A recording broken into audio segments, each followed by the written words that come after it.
to go do that.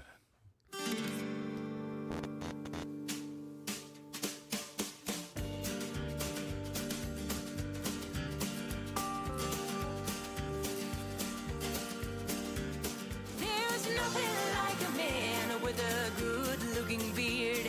There's nothing like a man with a good-looking beard. Well, I can tell you that the gentlemen sitting around this table, other than myself, are hardly good looking because I stare at them too long as it is anyway. Hi, my name's Pat Pohl, and welcome to Behind the Beard WNC, the next chapter. We're through week 2 now of the high school football season. This is a podcast where 4 guys get together and banter about things. We can tolerate each other for brief periods of time, but more often than not, we do get along, so that's a good thing. We do it for our entertainment. We hope you're entertained too. But if you're not, obviously there's other options out there. And I think we all ought to take a minute here and just recognize who really separated themselves apart and above from the rest again with the picks this week. Did we do picks this week? We did. We had some picks this past week. Ugh. We definitely did. Yes. Just go Hold ahead. on. You were only one pick better than 50% of this table. 1 or 1,000. It's still, as my son said on the post, a W for Pat. Jeez. Oh, yes. Let's all take that in a moment Pat and is- bask in it. Just know that if I pick your team to lose, there's a good chance you're going to win. Indeed. That's the way your record's been going, Mike. Terrible. Tell you, for I did get above 500 this week. if anybody needs some context, Reynolds won last week, and Pat is glowing. Yes. Glowing. Glowing. Are you sure he's not pregnant? He's like an 8th month old. I'm perennially pregnant. A bloviating bag of hot air. Yeah, so just to recap, Pat 7-2 last week. Yes. He's now 12-5 overall. Yes. Carson 6-3, also 12-5 overall. Tiebreaker goes to the elder. I see. Lewis 6-3 last week. He's now 10-7 on the year, and I was 5-4, so I'm now 8-9 on the year. Less than 500. I'm terrible. Wow. I don't know what the problem is. I do. You're a moron. I mean, what else can we say? That's funny, Pat. Yes. I wish y'all could see Pat right now. He had a microphone issue. He's like 4 feet from the table.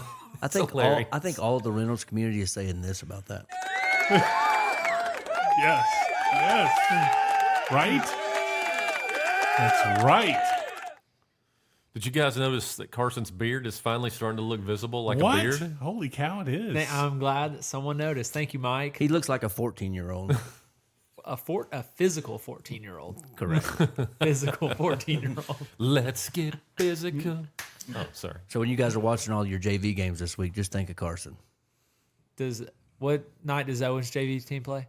They will play on Thursday nights, Okay, what grades are those? 7th through 9th. Okay, so So 14 is the oldest. so they're the oldest. Okay. How would I do in a game Thursday night? I think you would do incredibly well. I don't. I think I would seriously get hurt. Way more athletic than a lot of the kids. No, I would get hurt. There's not many. I don't think I could finish a drive. But yes, we'll move to the next subject. Do you think Pat could finish a drive? I think he could. I Drive think through. He would Yes. be an awesome left tackle. I would just fall forward and knock people down. That's how that would go. It's funny.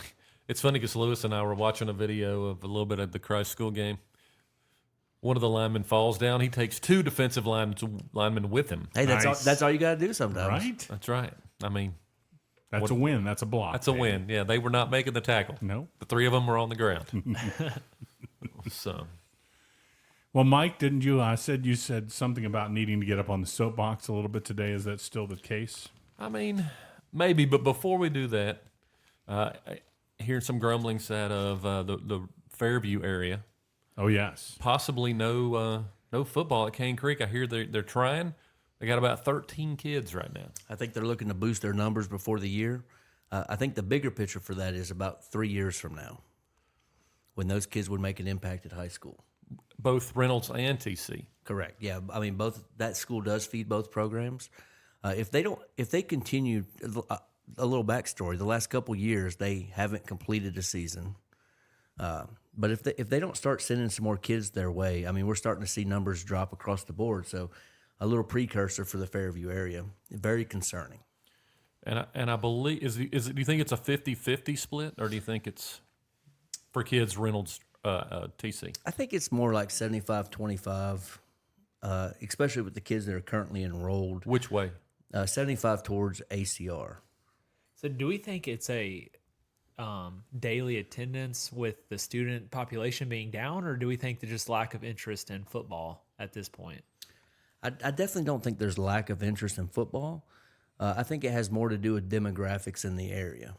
Because, I mean, as far as booming, I would have thought, I went to Cane Creek many, many years ago, but four. But it only seems that, population in Fairview's only grown and growing. So it's like, but I think in that district area out there, I think it'd be hard pressed for any of us to buy a house out there. Absolutely. So does this kind of go Except back? Pat. Except Agony. except for Pat. Except for Pat, Agony. definitely. Pat's second home could be out there. True. But it kind of goes back to the interview with Coach Radford from Asheville when when he talked about population.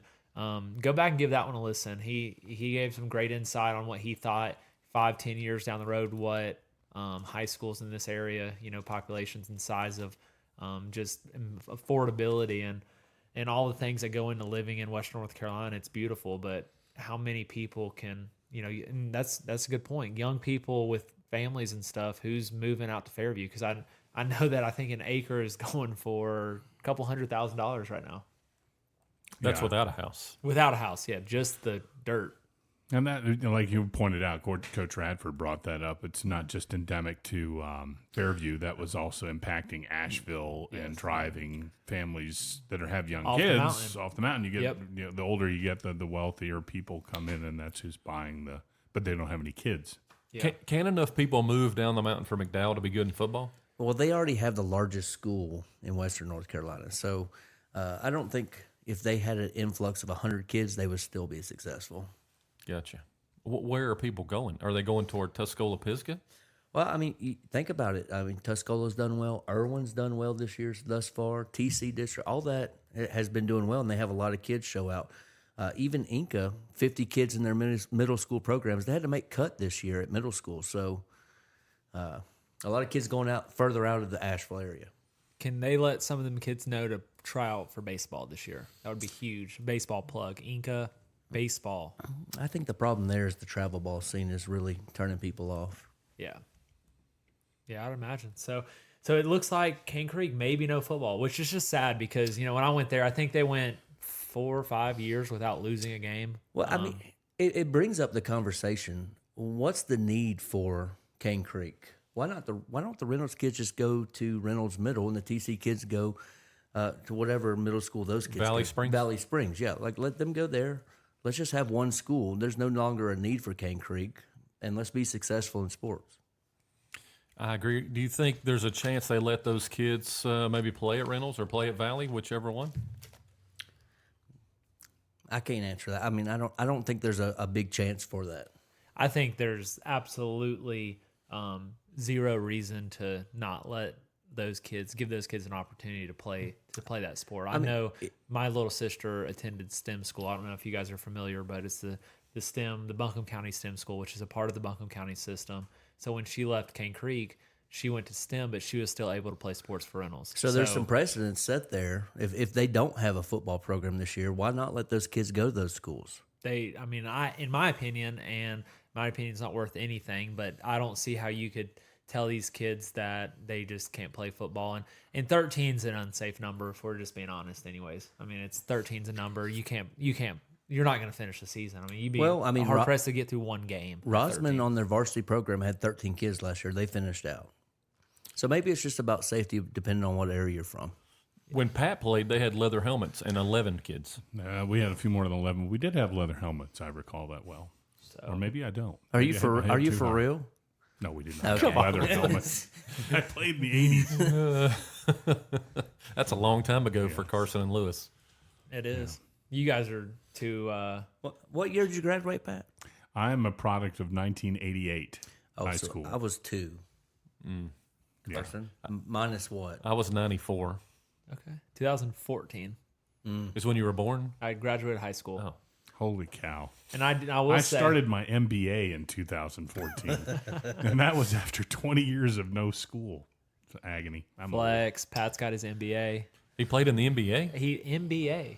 Yeah, my MBA. Oh, MBA. Oh, okay. This does not jump. I don't think that that's a surprise to anybody. You got 2-inch vertical. I don't even have that. No, I while have we're an inverted talking, vertical. while we're talking age, I'd like to give a big shout out to Gary Jones. Love the old man.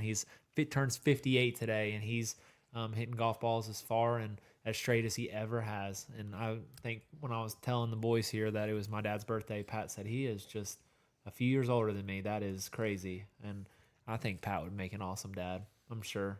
I'm absolutely sure of that. Well, good. We'll see what my children would say about that. Do you want Pat to adopt you? Do I get wrote into the will? There's not much there. Oh, come on. He'll still give you a ride on this helipad. All right. Agony. Is the helipad and Olympic pool coming right along? There's no way you could put either of those things anywhere near my house. Let's go, Mike Anderson with the soapbox. Mike, what do you have for us today? So listen, on this Monday? I just had a rough weekend. I mean, there's a couple things I'd like to talk about real quick, just run through them here. And then if you guys want to comment on them, you can. If you want to move on, that's fine. Lewis made to lead them. So here's what I got. So listen, I understand AC Reynolds, TC, Asheville, they're going to get the best officiating crews. But we got to do better than what we had at Christ School the other night. I'm telling you, they were horrendous. And there are officials who can't even move. Physically could not get out of the way of a play, got trucked, and was laying face down on the field. I'm wondering if the person is dead. Thankfully, they got up. But I want to know, who holds the officials accountable? Is there some sort of system where they come in and watch the film or come in person and watch? Who holds them accountable? And who holds the person accountable? Who holds them accountable? I don't know, but that's something I'm wondering. So, secondly, just while I'm on my soapbox here, this hard scheduling is fantastic if you have the horses to run, but sometimes you don't. And getting your brains beat in every week because you don't have D1 at every position is not fantastic, just in case you were wondering. I want to tell you that arthritis is terrible. I fell, burnt my finger, and scraped my knee up in the pregame. Carson saw it. It was terrible. Here I am cooking burgers for everybody. My son's advisor walks up, and I fall down. Ow. So then they're all helping me up like I'm a 90-year-old man with a walker. Stay away from the arthritis.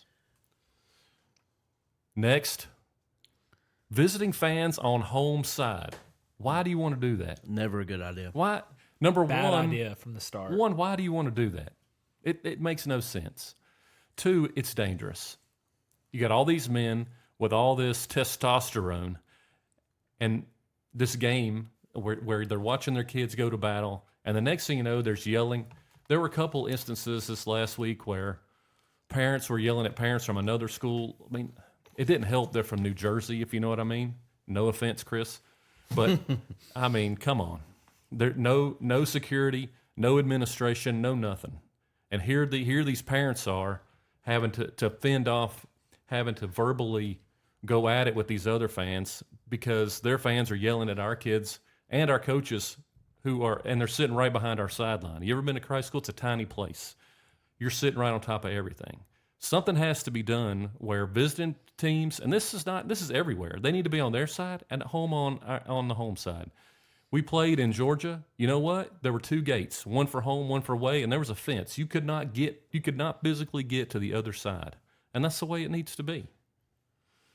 And lastly, went racing this weekend. It was 105 degrees, feels like, in Anderson, South Carolina. Why don't we race in the winter? It's way too hot to be at the racetrack sweating it was terrible, awful, incredibly terrible. Had a good time spotting, did a good job, enjoyed working with Matt, but, the heat. We need to race in the winter. So that's my soapbox. You guys are welcome to jump in. I think the one thing I would like to comment is the level of understanding of the game from the referees.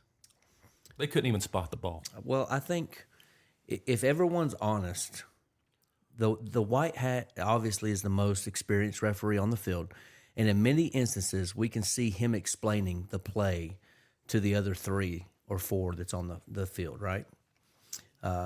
It wasn't too long, maybe 2 years ago, Mike, you and I were talking to an umpire or a referee for football, and he said literally, if you sign up on Monday and pass the test, then you can be doing a game on Friday. Do you remember that conversation in Yeah. the press box? Yeah. And I think it's gotten worse since then. And what's the umpire we interviewed? We never posted it. Jim. Jim said that this is going to become more and more common in every sport. But football is the worst. I don't understand why. Because it takes so many of them, and it's all on the same night. Right. So please, somebody out there, start being a referee, somebody that really knows the game. Many of us around this table have talked about when our kids graduate and everything, we're probably going to start refereeing those games, especially Mike and I. We know the game. Those are the people that needs to go into this, not someone looking to make a fast buck or something. But constantly, week after week, I see Owens head coach trying to explain the rule to an umpire, and they're dismissing him because they're not going to be proved wrong. The level of understanding of the game from the referees has definitely went down in the past 10 years. Now, am I saying they're all bad? No. No, absolutely not. No, there's some good ones out there. There's some good guys that do a great job. We did not have that. And that's not the reason we lost the game. Certainly not saying that. We got beat by a better team. I'm really curious, Mike, with your experience this weekend. Did it supersede the one where I attended the game with you last year where you actually just screamed that was the worst official you have ever seen in your entire life? I mean, it was close. And listen, I'm done fighting that fight. I'm done. I'm done yelling at the officials.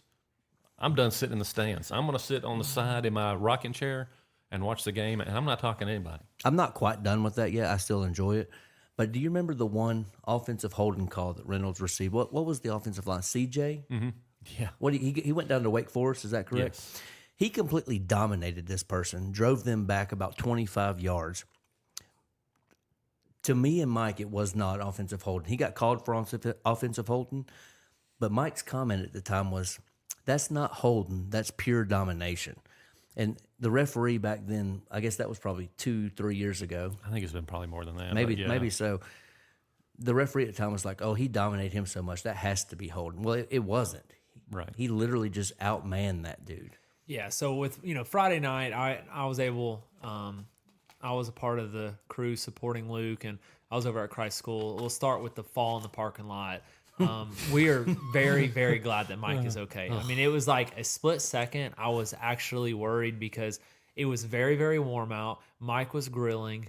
For you guys that have not attended a Christ School game, I mean, it is full on tailgating. The opposing fans, which their team flew down from New Jersey, their fans, maybe 100, 150 people tailgating in the parking lot. I mean, I maybe more. That's still impressive coming 12 hours away. Very impressive. I mean, they had multiple tents, everything, the whole nine set up. Pat, did you fly any of those guys down here on your private jet? I did not. I don't have a private jet. I don't know why. And in fact, you guys have convinced some of the listeners that I do happen to have a private jet. I was asked by a fan in the stands if I flew down to the West Forsyth. If you're wondering, That's awesome. If you're wondering, all of us have been on his private jet. He definitely has. I do not. It lands in Inca Lake. It's one of those that lands in water and then takes back off. To be kidding me. So we're sitting there, and Mike, it was very, very warm. And I thought at first Mike actually hurt himself. And then when we realized he was okay, I did put my arm around him, and I was like, Mike, I'm got to laugh, like, now that you're okay. No, I mean, it was funny. Once he was okay, we were all laughing at him, and then we kind of just talked about that for the next 2 hours. Go fast forward to the officiating. I think, in to tie it to baseball, when you have both coaches equally yelling, trying to coach the officials on how to do their job, I think that's when you know that it's like you might not have the best quality. Because I think their coach was 5 yards on the field the entire game, just telling the officials what to do.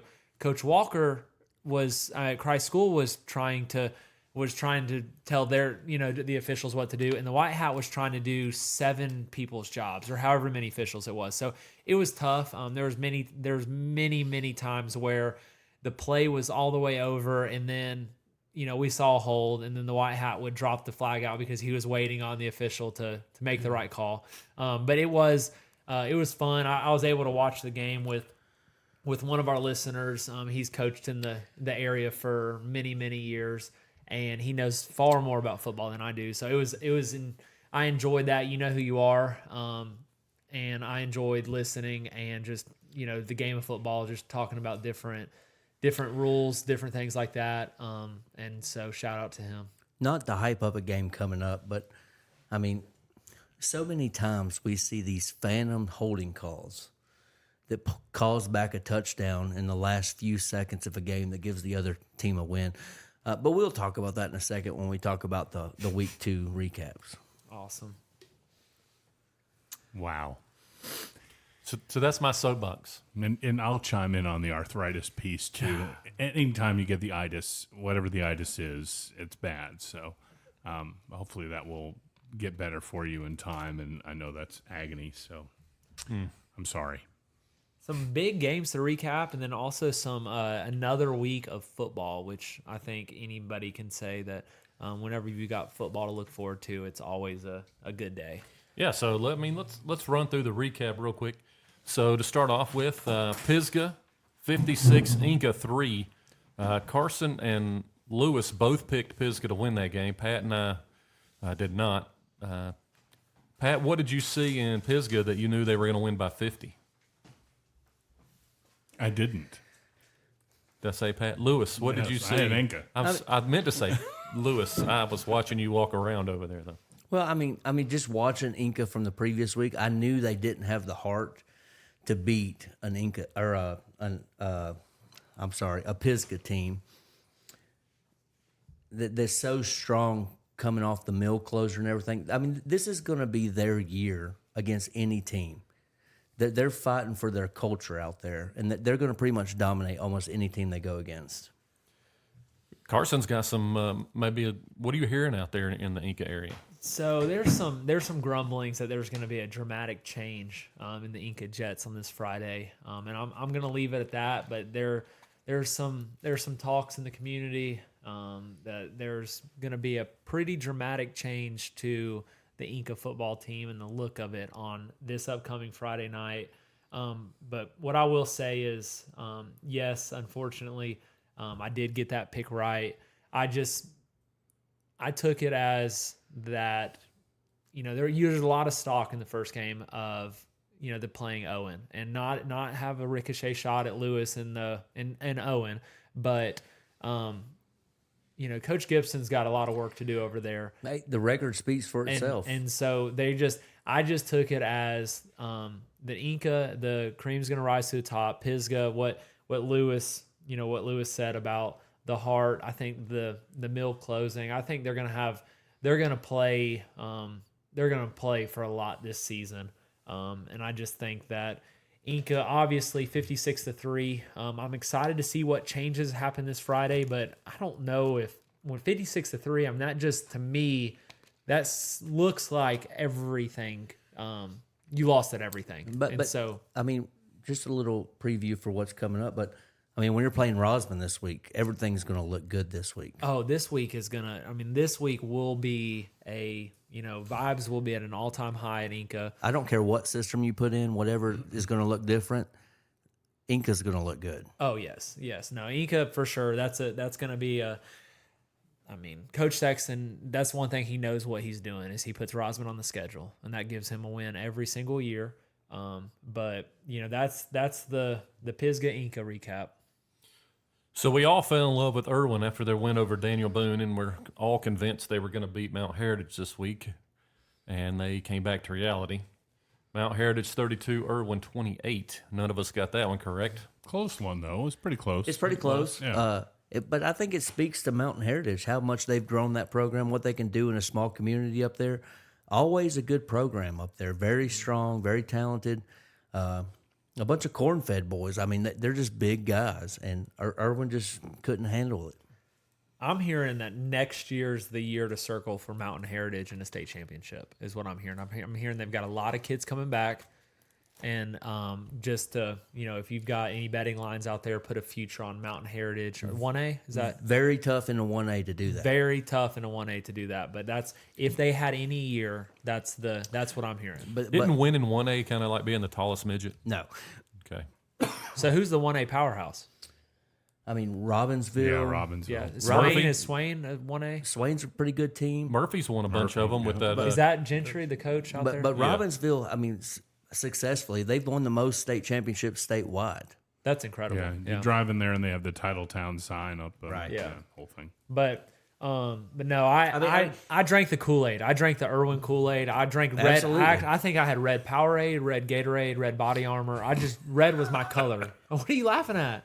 Red was my color of the week. I'm glad. And so, and I just know the energy on social media, they had me bought in. So I don't think it was the wrong, it was an emotional pick, but I don't regret it in one sense. And I still think this team's got a lot to play for the rest of the season. I also think Irwin's going to do good. But if you think about like Shelby, who's in a state championship every other year, Mount Heritage has won more state championships than them. I mean, Robbinsville has won more state championships than them. So to say Mount Heritage is going to beat them, I find that pretty tough to believe. Lewis, I'm not saying that they're going to beat Robbinsville next year for a state championship, but I'm saying if there's a year, they've got all these kids coming back, they're supposed to be, this is in the Mountain Heritage community, this is what they think. So are you calling it for next year? Let's hear it right Yes, now. they're Mountain Heritage State Championship now.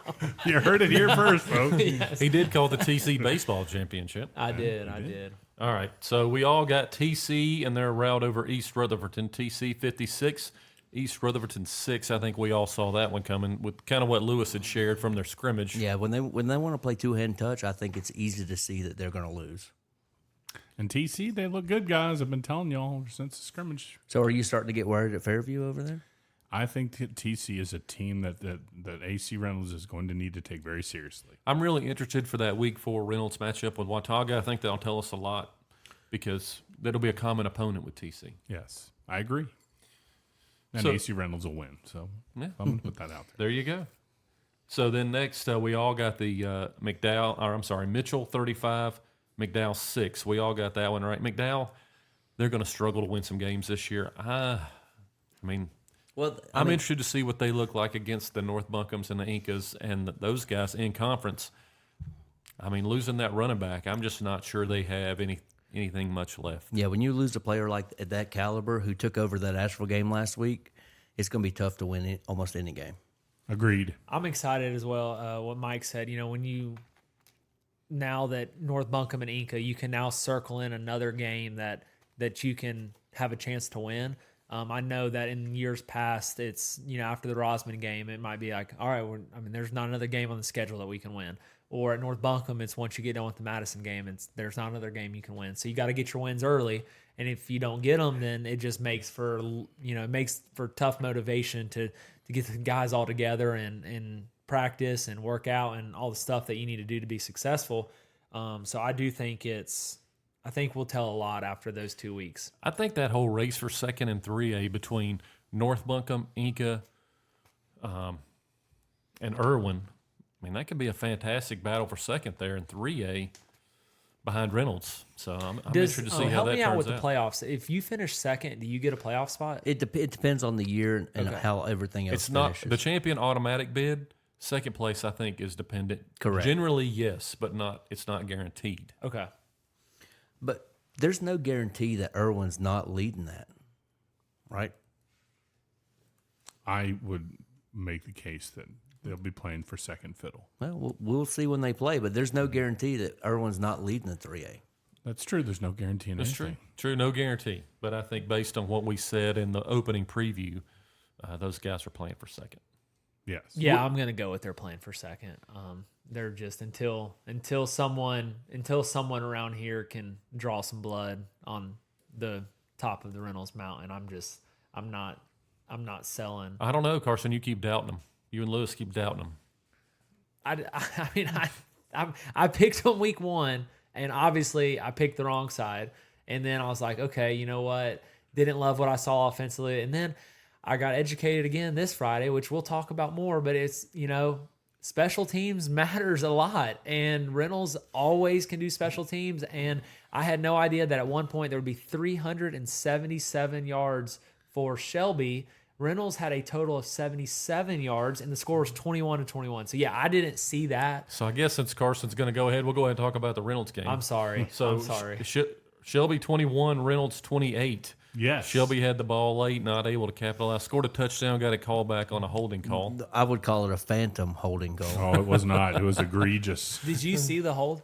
I did. Yeah. It was egregious hold. I mean, it looked like every other block in the game. It was So, right who in knows? front of the referee, It's too. very- I mean, when we're talking about unexperienced refs, who knows? I tell you what, I need to the broadcast though. I will say I was on my way back from the Christ School game, and I was listening, and then I listened to the duration of the game, but I couldn't find Pat and the Reynolds broadcast, so I listened to the Shelby broadcast. And as you can imagine, the bias. I would love for them to get on here and talk officiating with Mike, because they agree, probably. Oh Yeah. my goodness gracious! They said that these refs were handpicked. At Coach Laws's discretion. I'm sure. I would not argue that. So I listened to the Rocket Radio Network, otherwise known as WWNC, and they also said it was a pretty obvious hold. Yeah, it was egregious. It was very clear that it happened that way at the end. They have like their permanent spot in the press box. They just do all the Reynolds games. Now, that game, gentlemen, having called it from the press box, was a tale of two teams for Reynolds for sure. In the first half, you sounded like your dog had died. It was they could not. We were AC getting Reynolds could updates not do from Pat, anything. and it was not great updates. You could not. They could not do anything at all on off. They couldn't do anything at all. Period. Through the entire first half, and then, from my understanding, the halftime show in the locker room was, I think, fairly entertaining. Unless Like you were a Reynolds Janet player. Jackson entertaining? Unless you're a Reynolds player, I think there was some serious coaching going on there in the locker room at halftime, because they came out a little different team in the second half. Well, at least the special teams answered. Yeah, well, that's the thing I'll say. Chris and I both agreed on this on the broadcast. MVP general. of the game should have been the punter for Reynolds. That kid averaged. Who is the punter? The punter for Reynolds is number 84, and his name is Rossi Santellia. I'm butchering that. I'm sorry. Go ahead, butcher it. Yeah, but anyway, he averaged about 46 yards a punt and flipped the field more times than I can count. And that was a huge, huge deal. Which, if we go back to the interview, they do not get coached, right? The kickers do not get coached. Well, he said that what you say to the kicker kicking against the Chambers team for the win at the end. You don't want to get in his head. But you do have to give credit, and although you say what you want about Shelby being down, about this and that, they lost two of their best players to Kings Mountain. They had a couple kids not travel up, all that stuff. In all seriousness, Reynolds won a close game. One of their 4 games on the schedule at the start of the year. We all sat here and said they could absolutely. They could start out 0-4 after that week 1. We were like, okay, they could go 0-4. Well, that's not possible now. So they did get a win. So I'll give a shout out, Rocket Nation. I know we had a few comments on social media, and I love the interaction, guys. We want more interaction, so give it to us. So 1-1, are you all in on Reynolds now? All in on Reynolds? Yeah, are they going to win the next 2? No. Okay. No. So More on this Reynolds game, though. Another ahead. player that stood out was Malik Angram. That kid ran the punt back for the touchdown in the second half. That was a huge deal. I mean, the kid was brilliant, and he obviously had more impact, too, throughout the game. He's really like a spark on offense for ACR in that second half, without a doubt. So how was the offensively? I hinted at in the fourth quarter at some point. I think there was 9 minutes left. It was, And mentioning the offense, I mean, there's no stats loaded on the offense on Max Preps. What's going on with that? I have no idea. I don't keep the stats. No clue. No idea. okay, so no stats. So we're blind. We're blind here, and I'm just a blind person talking to 3 other people that were blind, except for Pat. Pat was there with both eyes. He lived it. But as far as the fourth quarter, I mentioned not a ton, not a ton of yards for Reynolds. They had some yards. Reynolds did what it took. Offensively, how do you feel with Max probably going to be out for the next little bit? Well, I can say this. In the first half, it would not have mattered if Max Gist was in the game. Okay. He would not have been able to do anything Penetration from Why- their why is D-line? that? It was just the penetration was the ball was being handed off as the defenders were hitting the running back in the backfield. So the line was struggling. I think everybody was struggling on the offense with their assignments. The longest run in the fourth quarter, the announcers, like I said, they were Shelby announcers, but they did say it was for the running backs at Reynolds, it was 6 yards was the longest. Yeah, it was not a good running game for either team. Shelby didn't run the ball very well either. I'll say that. But the one thing I do know that happened, I think the line was a little bit down on themselves at halftime, and I know they gathered and talked about things and got obviously their head on straight a little bit in the second half. There was a lot better protection for Hayden in the second half than there was in the first half. So much so at the end, how they do the breakdown of the team and way to go and all that sort of thing.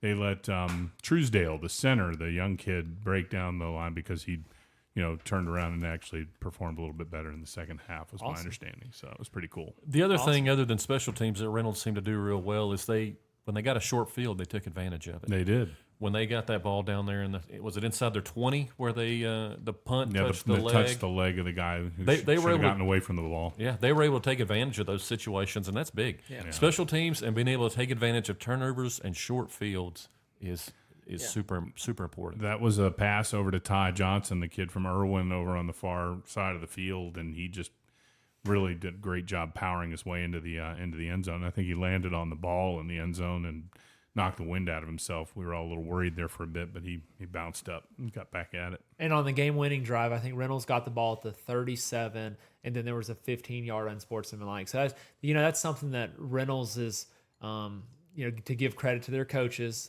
It seems like there was some lack of discipline on the Shelby side as far as a lot of penalties, unsportsmanlike, some things that when you give Reynolds the ball at the 37 and then you immediately give them 15 yards. I mean, a team, not even a great team, but good teams are going to capitalize on that. So I'm excited for you, Pat. Happy for you. Heck yeah, man. Just for you to be able to walk in here today glowing like you have. I'm happy for you. Happy for Brennan. Yeah. Want us all to be all of our teams to have some success this year. Yeah. He had a good game. Good enough. I don't know if y'all heard, I think I shared that with you. He got a text Sunday morning from Eastern Kentucky University. That's awesome. Nice. So that is was awesome. pretty cool. So Very, very we're cool. pretty stoked about that. Preferred walk-on offer. So That's Yeah. super exciting, That's man. good. That's what it's all about, and Yeah. that's I think my guess would be it's probably not the last text he might get this season. So Well, we'll see. Let's hope for Hopefully. more. he's very blessed.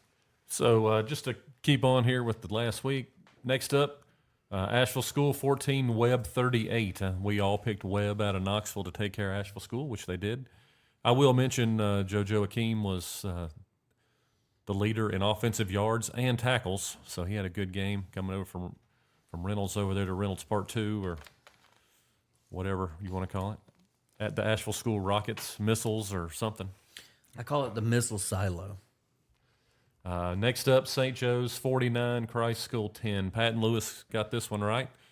Christ School totally dominated. Offense anemic. That's what happened there. Well, St. Joe's. St. Joe's dominated. Yeah, Yeah. St. Joe's dominated 49 to 10. Yeah.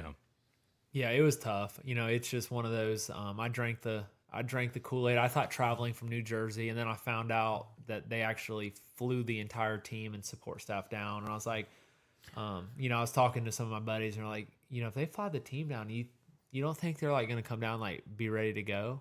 And I was like, they played Lowndes week 1, this and that. I just think Christ School's got some enormous question marks on their offense, and their defense. I'll still say their defense played. I don't know what the score was at the end of the first quarter, but just like to put it in, Halftime was 14-3. 14-3. And I want to say the second quarter, and Mike's got photographic memory as far as the game, but at one point, Christ School didn't have a first down, majority of the first half. And at one point in the second quarter, they, St. Joe's was driving down. Christ School gets a big stop on I'd say the 30, 35 yard line. And it was on fourth down. Caden comes up, makes a big play. And their running back was, I think, number 37th ranked running back in the entire country. Going to Pitt, he was fun to watch. Physical specimen, 6'1", 205, 210, could just absolutely go. And first play after Christ School turns them over, interception. So it's just one of those, and then they get the ball back on the 35-yard line. Defense has been on the field the entire first half. It's tough, but like I said, Mike mentioned it. He's not, he's well aware of it. Their schedule, it's brutal. And did you count how many players they had? I want to say, it was 80, 90. Yeah. And you mentioned the play. So at the 45 play mark, 45 plays in the game, Christ School had run 6 offensive plays. Wow. Tough to win. So, just seeing how gassed Christ School's defense was at that point, it was tough, and it was going to be tough sledding because their running back, their center. I was sitting there watching, and my friend that I was sitting with, he said, "Watch your center." He said he gets 5 yards every single play, 5 yards push every single play on the nose tackle. So, but a lot of football left to go this year, Mike. So next up, Lewis was at the Owen game. North Buncombe 32, Owen 12. At halftime, the North 13. 13. You're right, 32-13. At halftime, North Buncombe coach comes in the locker room. He says, "All right, now, I don't want them to get another yard. You blitz all night." Owen didn't score in the second half, right? Once again, for the completion, so far this year, Owen has not scored a point in the second half. Owen's going to have to figure out how to score. Going into halftime, very close game, just like the Inca game. We were within a yard and a half of taking the lead at half. But we have not scored in the second half. Owen's going to have to change that if they're going to be victorious at all this season. Is it a lack of depth? You could make that argument, right? You run out of energy going into halftime. I don't know. Maybe the other coaches making adjustments and we're not. We have to score the second half and keep that momentum going. What do you think of North Buncombe? Now that you mentioned there's been talks about the race for second place. You've now played 2 teams that are going to play each other later in the season. What do you got? I would say North Buncombe is a decent team. Up front, offensively, they are very good. Very big guys. Physical O-line. Our defensive line struggled. Our offensive line this week looked really good. We scored 2 passing touchdowns. We actually scored 3. Another one got called back. But that offensive line manhandled our defensive line, and the quarterback just sat and waited and then ran for 5 or 6 yards probably 30 times in the game. It was, in the stands, we were able to say, "Hey, this is going to be a quarterback keeper up the middle. Watch," and it happened every time. So next up, we have Providence Day 47, Asheville 7. We all saw this one coming. Yeah, that was pretty easy to guess. I don't think there's many teams in the state that have the horses to run on Providence Day. I would say Providence Day, best team in the state. So Providence Day will be on ESPN this week, Friday, taking on Charlotte Catholic, who I think a lot of you are familiar with. So it ought to be a heck of a game. I think I'm going to record that and watch it. That will be a good game. But, yeah, no surprise there. Nothing to short Asheville on. It's just the horses, like you said, Mike. There were too many on Providence Day. Yeah, and I think much to overcome. There was an opportunity for it to be even worse, but and I think sitting there and getting updates as you're sitting and 7:30 happens, kickoff happens. When I want to say the first quarter Asheville scored, it was like what I gathered from people it was like, holy smokes, Asheville even scored. And it was like they scored, and so they scored obviously on Providence Date's first team. I heard they had other opportunities down deep, but let's not take anything away from Providence Day, what they brought up. Like you guys said, they have different horses. So that's it for week 2. You guys ready to talk about week 3? 100%. Absolutely. Week 3. We'll start with the exciting game. 1-1 Inca travels to 0-2 Rosman. So, Carson, you're the Inca coach. What do you got here? Inca big, and that's just based purely off of the opponent.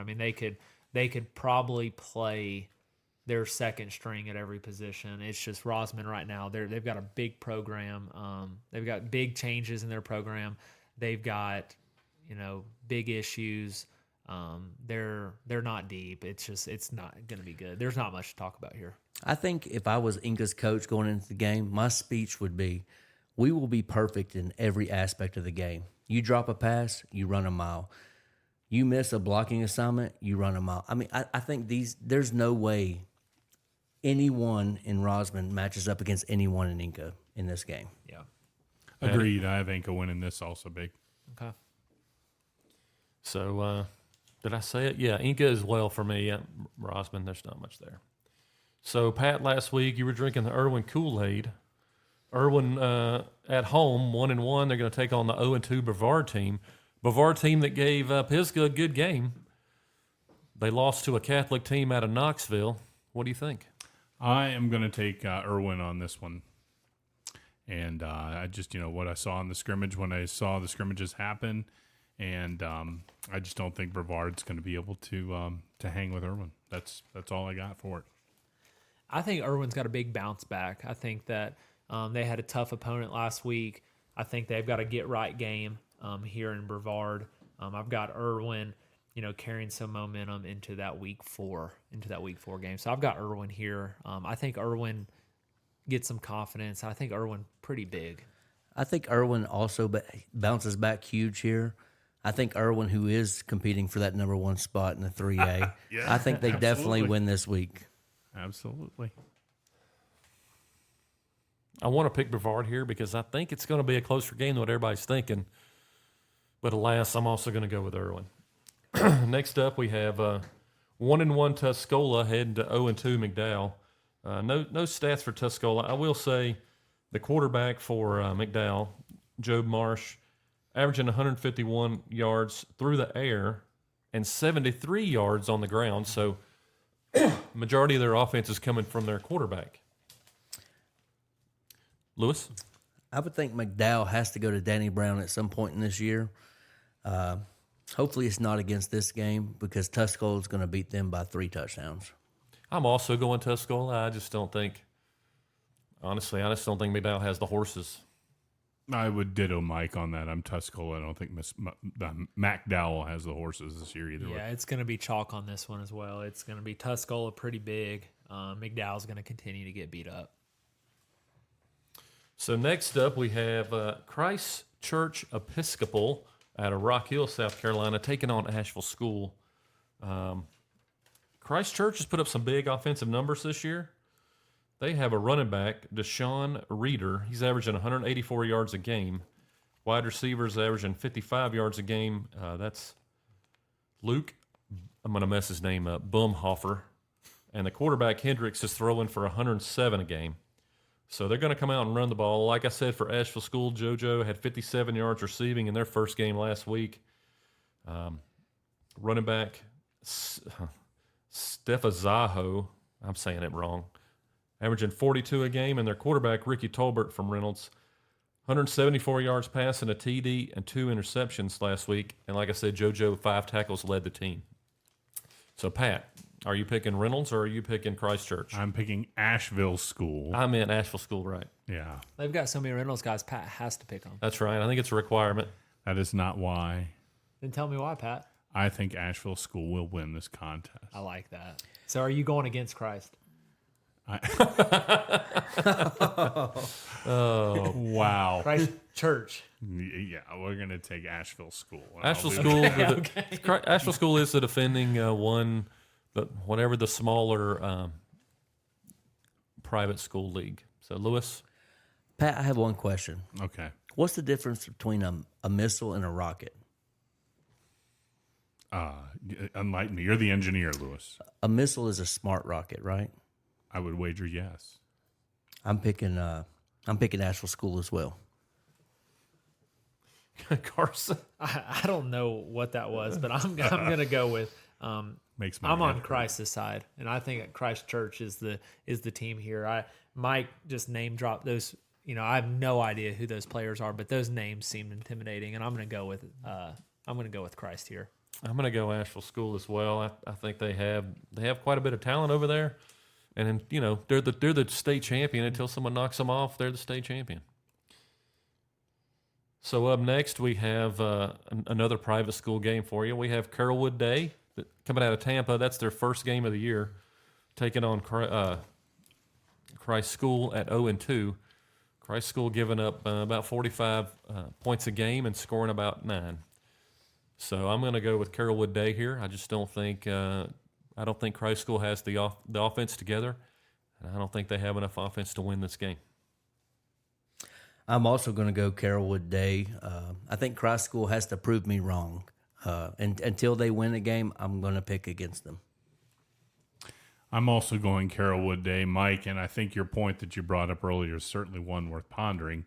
I do agree with, I guess, what I would call the Laws Gauntlet, where you hit the 4 big teams in the beginning. But if you're in a situation with what you guys are facing at Christ School, are you gaining experience or are you demoralizing the team? I think that's a good question to ask. Will Christ School be mentally ready to win football games when they have the ability to win football games? When Asheville School rolls around, when Metrolina rolls around, when those guys roll around, are they going to be mentally ready to win those games? Or are they going to be so beaten down? I mean, I don't know. It's just tough. Like, I know that as an athlete, you want to, be able to visualize yourself succeeding. And if you're, Christ School's quarterback, I mean, did he finish with 1 pick last game? How many? Yes, just 1. Just 1. So we're still, he just cut his average in half though. So he's now at 7 in 2 games. In 2 games. So I'm with you. When they get a win, when they get a winnable game, is he going to be able to see himself make that throw in that window when they need him to make that throw?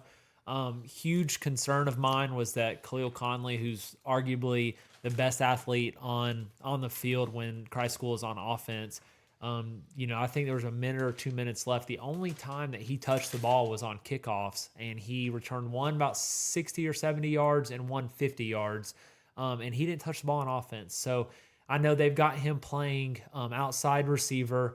There's no pre-snap movement, and I don't know.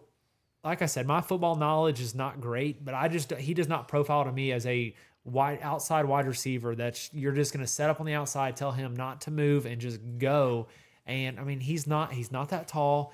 I visualize him at the next level as a slot guy. If he's not playing cornerback, he is just, I think they said he hit 22, 23 miles per hour running. You've got to figure out a way to get him the ball. I've got Carrollwood Day here. Just Christ School's not going to be able to hang enough points up. Khalil ejected in the second half. I know you left real early, but Khalil was ejected in the second half for 2 unsportsmanlike penalties. So up next, we have 1-1 TC at Smoky Mountain, also 1-1. Lewis, who you got in this one? I think I'm going to have to go 3A. Or 4A. I'm going to go TC, beating Smoky Mountain, beating down a 1A team, lack of depth. I think TC has the athletes to beat them. I agree, Lewis. I got to see Smoky Mountain a little bit in the scrimmage playing ACR. They're a talented team, but I still think TC has the tacit knowledge, the experience, and I think the talent to win over Smoky Mountain here. I think it'll be fairly handily too. I think it'll be 10 or more points.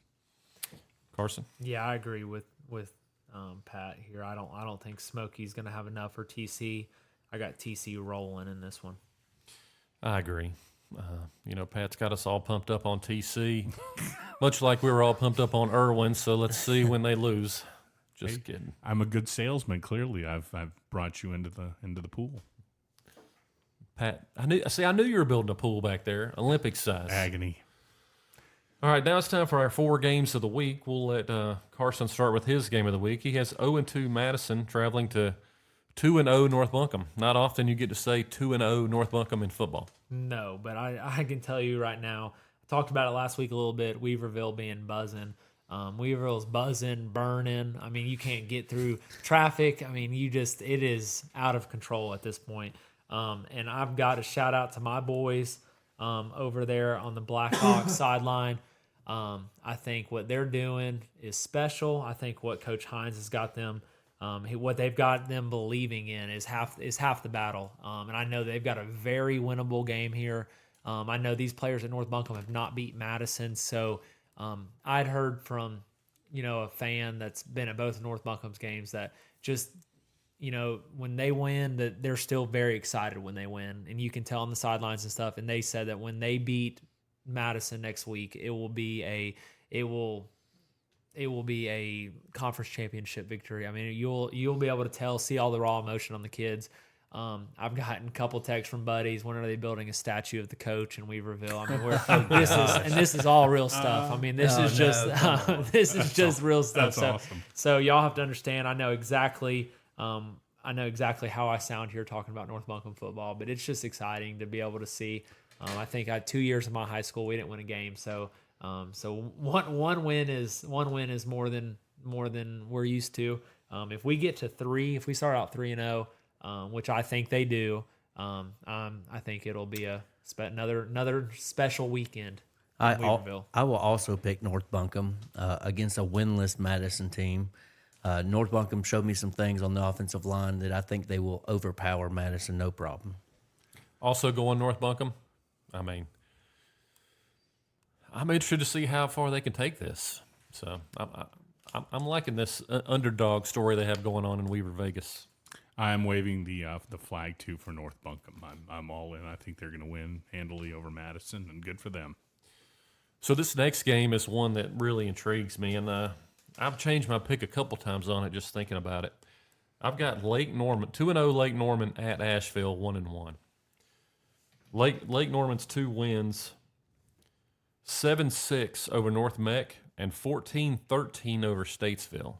Not putting up a lot of points, not giving up a lot of points either.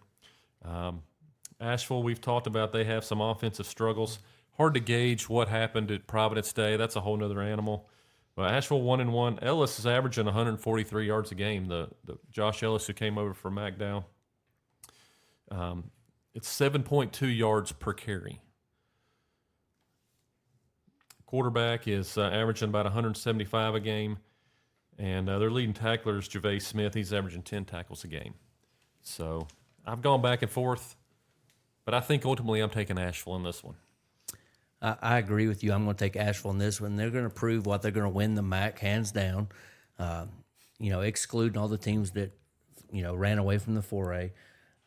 Asheville's going to prove why they're going to win the MAC championship this year with this game. I'm glad you're confident, Lewis. I think you're going to eat crow on that, but have you ever had crow? I mean, have you ever grilled it or anything? No, that's the idea. Is you don't want to eat it. It's vile and nasty. But how do you know if you've never tried it? Well, it's a dirty, nasty, vulgar bird. I figured in Swannanoa Black Mountain that you guys ate it out there, Lewis. That's a big negative. Oh, okay, go ahead, Pat. I'm sorry. I think Asheville's going to get the win here. I think the athleticism of the running back from McDowell and then Slidell at quarterback. I don't think it's going to be a big scoring difference. I think it'll be a narrow win, but I think Asheville will pull it out. I was hoping that you all picked Lake Norman because I got the Cougars. And all I'm going to say is, boys, show me the money because I think the Cougars here are ready to go. I think that they come off Providence Day, the different animal. I got coming up, I think Lake Norman's probably not going to fly to the game unless Pat brings them up. Pat brings them up. That was what I was going to say. anything to help the Cougar opponent. I've got Asheville. I'm not bailing on my boys after we play Providence Day, who's arguably one of the top teams in the entire country. So I got the Cougars. And I think it'll be close, but I think that they were inside the 24 different times the Providence Day. I know getting points out of those is definitely an issue. I'm not saying it's not, but it sounds like it was not a running clock in the first quarter. And I know there was a lot of picks there was a lot of grumblings and talks that it was going to be a running clock in the first quarter. So, hey Pat, are you hosting Lake Norman at the Lake Club? Are you and Inca community just to get them ready for Asheville? You're making my head hurt. Okay. Well, it's like a fraternity. You've got Biltmore Lake, you've got Lake Norman, you've got Lake Kiwi. All those lakes. All cousins? I was just wondering. Can I just share with you guys real quick my favorite quote from last week? I shared this with Pat earlier. Pat's on the mic. Him and Lewis are going back and forth, and he's like, Lewis, that's your opinion? and your opinion sucks. Right? Yeah. It does. I just thought that was Let's a all fantastic quote. celebrate that Lewis sucks. So let's just all bask in that for a minute. All right, Lewis, you're up next. You have 2-0 North Henderson traveling out to Black Mountain to take on Owen, currently 0-2. North Buncombe surprised some wins, but go ahead. Yeah, so North Henderson, I mean, they've won a couple games against Hendersonville and against Rosman. Probably a Hendersonville team that's very down this year. And I think everybody's going to beat Rosman this year. I think they're going to go winless. Tough game to pick here. I will go with my heart. I'm going to go pick Owen. I think we're going to finally score some points in the second half. We're going to keep the game going past halftime. I'm going to pick Owen by 3. I find it interesting. Owen also has no stats on there. That's I've correct. been trying to pull those up. Nothing from Owen. Wait a second. Didn't Lewis just ask about Reynolds' stats? He did. I did. Yeah. Okay, so can we get some inside information on Coach Gibson on the Owen stats? I think both teams keep their cards close to their chest. I know this That is could be. That could so. be. Pat will remember this. Back when Does Pat, Owen have stats? Absolutely. back when Lewis and Pat and I did basketball games for Reynolds, the coaches did not want us to post those games. You could watch it live, Yeah. but then they wanted us to lock them down so nobody else could go in and watch them, i.e., other coaches from other teams that they had to play in the future or in the playoffs. So it was coaches can be very particular about what they put out there. Well, I can tell you what from more baseball talk, which no one listening to this cares about, but we do not post our stats at Inca Baseball, so I do not judge the Reynolds coaches one bit. I would love if our Reynolds insider Pat could get us some sort of stats, like does Hayden have 30 yards passing this year? Does he have 300? I mean, I would love to know like something along those lines. I mean, do they still do the stats directly in front of you? There are people in the press box doing stats. Directly in front of you, just Well, no, like before. This week they were off to my left. I got you. There was the Shelby broadcast team was right in front of me, and I was yelling in their ear. That's awesome. So Could you hear Pat on the Shelby broadcast? No, I did not. The Shelby broadcast was a different beast. I mean, I'm not even a Shelby guy, and So Shelby took Conio's spot. that he was they were sitting in that front right spot next to the coach's box. Okay. So I did a little research. North Henderson scores this year. They beat West Henderson 31-12. They beat Rosman 41-14. They beat Hendersonville. Who did I say? They beat Hendersonville 31-12. They beat Rosman 41-14. You said West. It's all right. I'm sorry. Oh, it says W. Henderson because they won. Sorry, that's my fault. I'm taking North Henderson until Owen figures out the offense, much like another team we talked about. I'm going to ride North Henderson here. Carson? I mean, I really like Lewis, guys. I really do. It sounds like, I know you guys don't think I like Lewis, but just from what I saw, Owen may not win a game. And so that's certainly not. So you don't think they're going to be beat Rosman? God, that'd be a dogfight. We should all go to that one. That's gonna be a dogfight. Oh, so Carson. I got. Do they play Rossman? Absolutely. Yes. Okay, That's so, a conference game. Wow, conference. Let's circle that one. What week is Carson with the research. Oh, come I on. got North. Pat. I can't add any more to the conversation. North Henderson wins this one easy until Owen shows us something. I can't go there yet. So up last, the one that everyone gets upset about, the 1-1 Reynolds travels to 2-0 East Forsyth. Pat, this is your game of the week, which is a surprise. Tell us what you got. It should be a surprise. I am Team Reynolds. And yes, I am taking AC Reynolds to pull off the big upset here. I think it's going to happen, gentlemen. So it's I going to do. be why is it an upset? Well, being perfect is about being able to look your friends in the eye and know you didn't let them down because you told them the truth. And the truth here, gentlemen, is that AC Reynolds is going to win this game. And here's why. I think they've got what they need to do. They've had the gut check. They're going to be growing up a little bit. They grew up in the Shelby game. They have good, solid defense. They have the special teams, and they're starting to put it together a little bit on offense. Obviously, East Forsyth, one of the best teams in the state, no doubt. I don't know that they played too tough a competition out of those two teams out of Raleigh, so I don't know what we've got there. And I think that we can win in a nail biter down there. Wow. I don't totally disagree with you on some of your points.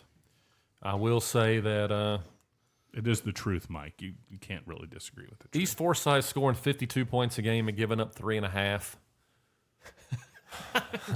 How bad are the teams they're playing? I don't know. That's the thing. We don't know. We have no idea. How bad are the Raleigh teams? No, we they have play? no idea. They didn't play Cardinal Gibbons, so that will be the team out of Raleigh I would be concerned with. But, running backs running for about 100 a game, quarterbacks throwing for about 270 a game. I'm going East Forsyth. Hey, Pat, I just have one question for you. I'm sure you do, Lewis. Remember that your opinion sucks. Yeah. Does Coach Craig have an older brother? I have no idea. Because, East Forsyth only gave up 7 points. He must be coaching on that team. Hell yeah. So I'm definitely gonna choose East Forsyth to win by 25. And for all of those Reynolds players listening, we are still doubting. I know you love it. I know you love it, but we are still doubting. I am not doubting. I'm not doubting at all. Pat Go never, Rockets. ever doubted. I haven't doubted. I'm full faith. My thing is, where was the Reynolds support when I picked Reynolds week 1 and they let me down? Me too. Just like I picked them week 1. Oh wait, no hold one on. said a word about it. My opinion sucks so much I got that right. No, you did get that right. But I'm 0-2 in the Reynolds game, so I'm sitting here.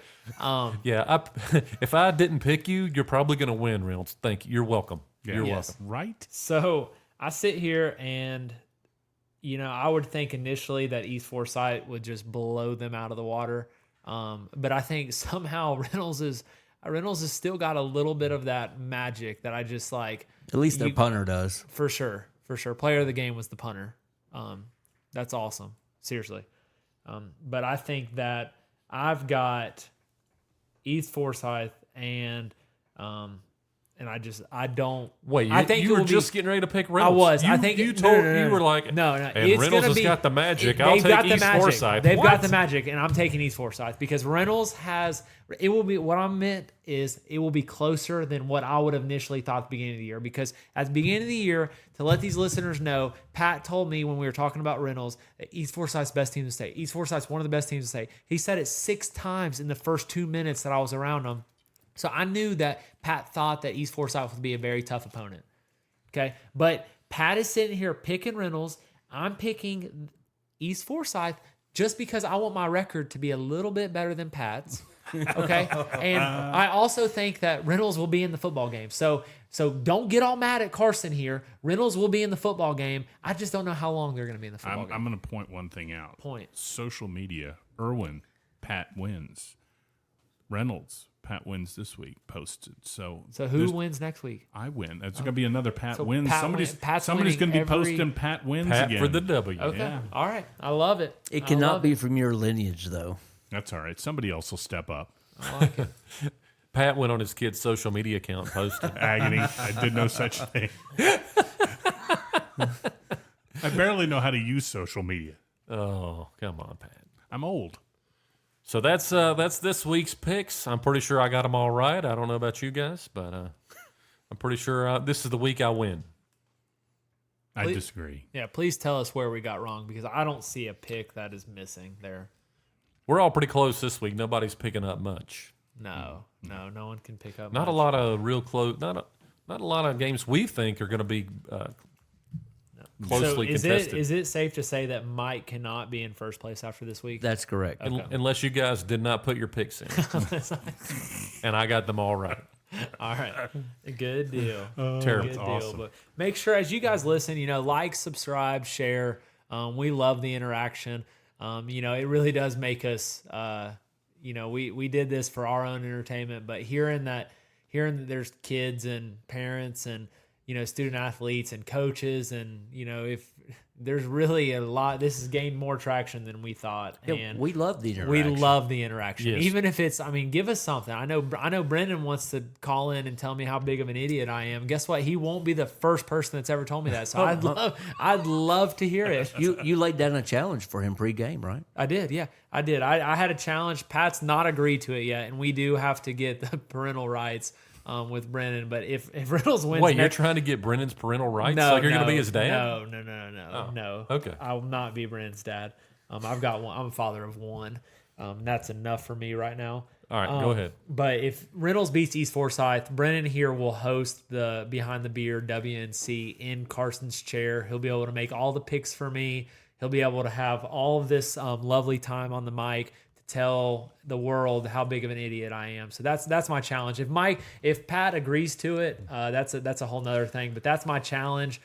Brennan, I hope you're super, super stoked. That'll give you a little bit extra motivation. So come be on the pod, buddy. His mother will have to sign off on that. And that will likely not happen. Oh, that's funny. Yeah. Wow. Carson does have the most comfortable chair. Yeah, indeed. So we have to have something fun to talk about here at the end. I was thinking of what that might be. And, there's a hurricane getting ready to hit this week. That could impact some sporting contests here in the state of North Carolina, depending on how that thing goes. And I'd be curious to know if either of you or any of you gentlemen have interesting hurricane stories. So there was this one time I went down to Raleigh and we watched the Hurricanes play the Panthers. It was a pretty good hockey match. Nice. There you go. Well done.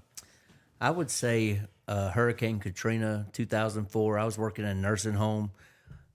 Impacted us here, knocked out our power, knocked out all the water and everything. Pretty tough week at the nursing home, if you can imagine. Oh, my. Gosh. I had a pretty positive experience with the Cane Creek Hurricanes. I know that was a topic on the beginning of the pod, but that was 3 great years, and I'll say I figured it was 4. 4. Yeah. Why? Well, didn't you repeat 6th grade? No. Yes. Nice. I did not go. I did not go and read classic high school. I did not. Oh, yes, the haymaker back the other way. Carson lands one square on the chin, and down goes Anderson. No. You know, All love here. I wish I would have. I mean, if we're being honest. Oh, my. speaking of reclass, any injured athletes looking for an extra year of high school? Let's plug up. I think we got Christ School, Raven Gap. You've got Providence Day, Asheville School. There's a lot of options out there, and we just want what's best for these student athletes. I have an interesting Let's hear your story. hurricane. I figured you had the good hurricane have story a good because none of hurricane us story. have ever had a hurricane story. I played college football for the University of Evansville back in the 1980s and 90s, right? And that's a small Division III program, and we played against Union College out of Barberville, Kentucky. And Hurricane Do they Hugo, cut hair there I don't know. in Barberville? Go ahead. They might. Anyway, Hurricane Hugo came up in 1989 and obviously devastated all through here. And we traveled to Barberville to play football that week. And they did not call the game because there was no lightning. But there's so much water that we were playing the game with water up to my shins. And my center had to hold the ball underwater to snap it back to the quarterback. Unbelievable. There was no shotgun snap back then, though. No, it was a final score of 6-0. We won and did big belly flops in the middle of basically the pool that was Union Field at the time. I had forgot about Hurricane Hugo. I do remember as a child it coming up through here. It was the furthest it had ever. We had some flooding, and nothing major, but in the mountains we don't see a lot of hurricanes. Yeah. But anyway, I bet you we won't see none this year either. No. No, I don't think Cane Creek's playing. Nah. Nice. Wow. I don't think they're playing. so Well, I guess that's it, gentlemen. Until next week, right? we got to thank the Bandettes Oh, yeah. for their intro song. Man, love that song. Carson's almost has a beard. He's getting there. He's trying real hard. Also got to thank all our sponsors, of the segments that we put on. Just kidding, we have no sponsors. But if you're interested in being our It's like, when do studio, we get sponsors? the John's Flores Studios or the whatever you want to call it, we'll call it. give us a shout. We're on. Feel free to email us behindthebeardwnc@gmail.com. We're on Instagram. We're on Facebook. We're on X, formerly known as Twitter. Nice. So interact with us. Tell us what you think. Tell us how dumb Pat is. We don't care. Send it in. I'm not dumb. I'm the one in the lead right now. Let's remember that. Wait, You're who's tied. You're tied. Okay, But thanks, I had the better record last week, so I have the tiebreaker. You're right. You're only as good as you are now. We love you all. Love you all. Thank you. Good night.